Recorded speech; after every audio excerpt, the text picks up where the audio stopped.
Alam mo ba na may bahagi sa Biblia na parang guidebook ng buhay? Parang life hacks pero galing kay King Solomon, ang isa sa pinakamatalinong tao sa kasaysayan. Kung gusto mong malaman ang sikreto para sa mas maayos na buhay, nasa tamang video ka.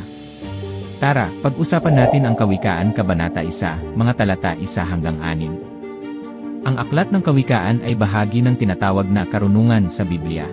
Sinulat ito ni Solomon, ang anak ni Haring David. Kilala si Solomon bilang hari na humiling ng karunungan sa Panginoon imbes na kayamanan o kapangyarihan. Kaya, kung may alam tungkol sa pagiging matalino, siya na yon. Ang unang 6 na talata ng Kawikaan ay parang introduction. Sinasabi rito kung ano ang layunin ng libro para sa mga gustong matuto ng karunungan, magtaglay ng tamang pag-unawa, at gumawa ng tama sa buhay. Parang manual ng adulting, di ba? Ganito nagsisimula ang talata, ang mga kawikaan ni Solomon na anak ni David, hari ng Israel. Simple, di ba? Pero wait lang, may bigat ang kasunod, upang ang tao'y matuto ng karunungan at aral.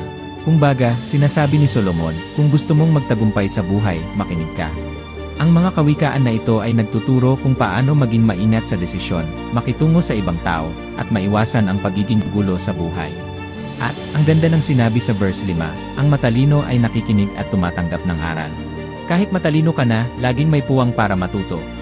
Pero teka, may twist. Sa verse 7, sinasabi, ang pagkatakot sa Panginoon ang simula ng karunungan, ngunit ang hangal ay hinahamak ang aral at karunungan. Ang harsh, di ba? Pero ibig sabihin nito, kailangan nating i-prioritize ang respeto at takot sa Diyos bago natin matutunan ang tunay na karunungan.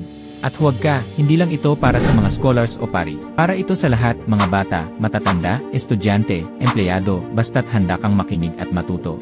Ang Kawikaan 1:6 ay paalala na ang tunay na karunungan ay hindi lang sa utak, kundi sa tamang desisyon at pagkilala sa Diyos. Ang mga kawikaan ay para tulungan tayong maging mas maayos, mas mabuti, at mas matalino, hindi lang para sa sarili natin, kundi para rin sa iba. Kung nagustuhan mo ang video na ito, huwag kalimutang i-like, i-share, at mag-subscribe para sa mas marami pang usapang karunungan.